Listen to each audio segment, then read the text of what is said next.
भारत की communist party मार्क्सवादी जिला सचिव मंडल की बैठक स्थान शांतिकुंज लाजफाटा में पार्टी के जिला सचिव मंडल के सदस्य कॉमरेड नरेंद्र रावत की अध्यक्षता में आयोजित हुई। बैठक में पार्टी केंद्रीय कमेटी सदस्य कॉमरेड राजेंद्र सिंह नेगी बतौर पर्यवेक्षक उपस्थित थे। बैठक का संचालन पार्टी जिला मंत्री कॉमरेड वीरेंद्र गोस्वामी ने किया। बैठक में प्रमुख रूप से पंचायती चुनाव 2025 व पार्टी संगठन और 9 जुलाई 2025 को ट्रेड यूनियन की राष्ट्रव्यापी हड़ताल पर निर्णय लिया गया। पार्टी जिला मंत्री कॉमरेड वीरेंद्र गोस्वामी ने कहा कि आगामी पंचायती चुनाव में पार्टी दमदार भागीदारी करेगी और जनपद के सभी पंचायतों में प्रतिनिधित्व करेगी। बैठक में सर्वसहमति से निर्णय लिया गया कि पार्टी जिला पंचायत की त्रियोगी नारायण सीट से पार्टी जिला मंत्री कॉमरेड वीरेंद्र गोस्वामी को चुनाव में अपना प्रत्याशी घोषित किया गया है और पार्टी इस सीट के अलावा 9 अन्य जिला पंचायत की सीटों पर भी अपना प्रत्याशी घोषित करेगी और जनपद के अंदर पंचायतों को एक मजबूत एवं जनकल्याणकारी विकल्प देंगे। उन्होंने कहा कि प्रदेश में बैठी भाजपा की डबल इंजन की सरकार द्वारा पंचायतों को कमजोर करने का लगातार प्रयास किया जा रहा है। इस सरकार द्वारा पहले नगर निकाय चुनाव को भी 1 वर्ष बाद कोर्ट के हस्तक्षेप करने के बाद किए गए और फिर अपने तानाशाही रवैये को अपनाकर 1 वर्ष बाद भी बिना आरक्षण की प्रक्रिया के चुनाव कार्यक्रम जारी किया गया। जनता द्वारा आपत्तियां दर्ज की गई, उनका भी ईमानदारी से निस्तारण किए बिना कार्यक्रम जारी किया गया और जनता की कहीं कोई सुनवाई नहीं हुई और आपत्ति दर्ज करने के लिए मात्र 2 दिन, वो भी द्वितीय शनिवार और रविवार था। ये सब जानबूझकर किया गया। इसलिए इस चुनाव में इस सरकार के पंचायती राज विरोधी चरित्र एवं तानाशाही के खिलाफ जनता को गोलबंद किया जाएगा। बैठक को संबोधित करते हुए पार्टी केंद्रीय कमेटी सदस्य कॉमरेड राजेंद्र सिंह नेगी ने कहा कि इस सरकार द्वारा अपने तानाशाही रवैये के चलते सभी संवैधानिक संस्थाओं पर हमले किए गए हैं। इस सरकार को अपनी सत्ता पर बहुत अहंकार हो गया है और कहीं भी जनता की सुनवाई नहीं होती है। इसलिए आगामी 9 जुलाई 2025 को देश की राष्ट्रीय ट्रेड यूनियन पूरे भारत में अखिल भारतीय हड़ताल आयोजित करेगी, जिसमें देश के सभी मजदूर यूनियन और किसान संगठन भागीदारी करेंगे और इस सरकार की मजदूर और किसान विरोधी नीतियों के खिलाफ आर पार की जंग की जाएगी। बैठक में पार्टी राज्य सचिव मंडल सदस्य कॉमरेड राजाराम सेमवाल, पार्टी जिला सचिव मंडल सदस्य कॉमरेड दौलत सिंह रावत, कॉमरेड आषाढ़ सिंह धीरवान, नरेंद्र रावत उपस्थित थे।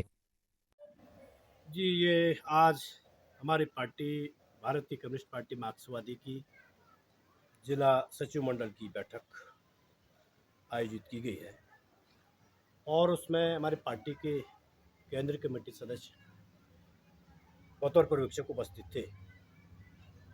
बैठक का प्रमुख उद्देश्य आगामी त्रिस्तरीय जो पंचायत चुनाव है उसको लेते हुए और दूसरा उद्देश्य जो एजेंडा था आगामी 9 जुलाई को अखिल भारतीय महाहड़ताल को लेते हुए है और खासकर प्रमुख रूप से पंचायत चुनाव पर, जिस पर पूरे प्रदेश की जनता की निगाहें टिकी है कि पंचायत चुनाव वास्तविक कब होंगे। तो इस दौर के लेते हुए पहले तो हमारी पार्टी ने निर्णय लिया है कि इस पंचायत चुनाव में चाहे ये सरकार इस पंचायत चुनाव को कितने भी टाले, आगे पीछे कितने भी करते रहे, लेकिन हमारी पार्टी पूरे जनपद के अंदर इन पंचायत चुनाव में दमखम से भागीदारी करेगी और जनता को पंचायतों में एक सशक्त विकल्प पेश करेगी कि वास्तविक जो पंचायत राज की मंशा है उसको सफल करने के लिए हम लोग प्रतिनिधित्व करेंगे।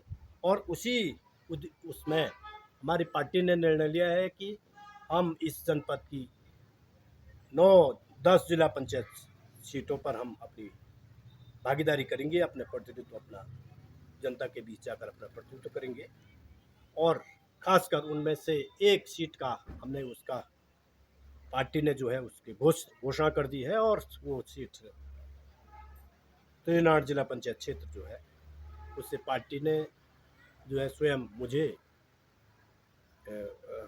प्रत्याशी घोषित किया है।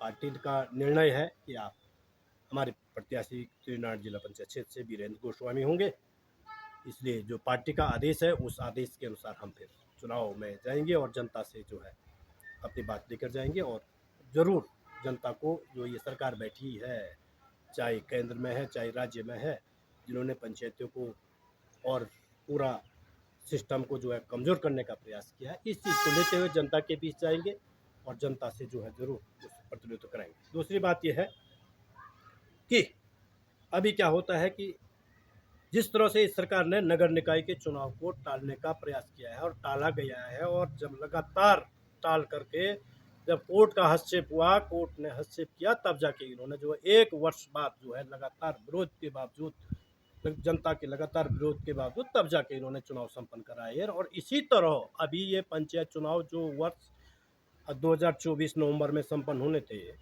नवंबर से पहले अक्टूबर में लगभग संपन्न होने थे, वो चुनाव आज तक संपन्न नहीं हुए हैं। और अगर ये कार्यक्रम भी जारी किया गया है तो ये कार्यक्रम भी इस तरह बिना आरक्षण की व्यवस्था को लागू किए हुए ये कार्यक्रम को आनन फानन में लागू किया गया है। और इससे ये जानबूझकर एक जो जनता के साथ धोखा किया है कि बिना आरक्षण को लागू किए हुए, बिना इस सीटों का उसको संशोधन किए हुए बगैर ये कार्यक्रम जारी किया गया। जबकि इस जो इन्होंने जो ये पेश किया था सीटों का, तो परिसीमन का वो पेश किया था, तो उसको पहले लोग जो है हाई कोर्ट में जो है रिट में गए थे और हाई कोर्ट से सरकार को नोटिस हुआ था। लेकिन उसके बावजूद भी सरकार जो है कार्यक्रम जारी करती है। और कार्यक्रम जारी करने के बाद आपत्ति के लिए जो है मात्र 2 दिन दिए जाते हैं, और वो भी शनिवार और इतवार को। और जनता की आपत्ति पेश करने के बाद भी जो है उन आपत्तियों का निस्तारण ईमानदारी से नहीं किया गया। और आपत्ति का जो है निस्तारण करने के लिए जनता को समय भी नहीं दिया गया,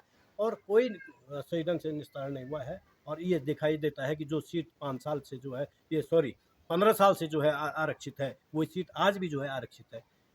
तो इसलिए जनता को, आम आदमी को जो भागीदारी करना चाहता है, जो अपना प्रतिनिधित्व करना चाहता है, जो जिसका अधिकार है संविधान में, वो उसको वंचित किया जा रहा है। और ये वंचित करने के लिए उनका ये घोर तानाशाही जो चरित्र है, उसको फिर वो रोजगार सामने हो रहा है पंचायत चुनाव में। इसलिए इसके खिलाफ, इस सरकार की इस तानाशाही रवैये के खिलाफ हम जनता के बीच जाएंगे। और जनता को जो है, जनता से को गोलबंद करके पंचायतों को बचाओ, देश के अंदर, प्रदेश के अंदर पंचायत राज को जो है मजबूत करना है। आप जानते होंगे कि इतिहास गवाह है इस बात का, इस देश के अंदर जब प्रधानमंत्री राजीव गांधी हुआ करते थे और पश्चिम बंगाल के अंदर कम्युनिस्ट पार्टी की सरकार हुआ करती थी, तो राजीव गांधी जी ने जब उस दौर में पश्चिम बंगाल में गए और उन्होंने बोला, अगर देखा और फिर बोला कि अगर कोई पंचायती राज है, कहीं दिखाई देता है देश में, अगर पंचायतें ऐसा सशक्त है, तो वो पश्चिम बंगाल के अंदर है,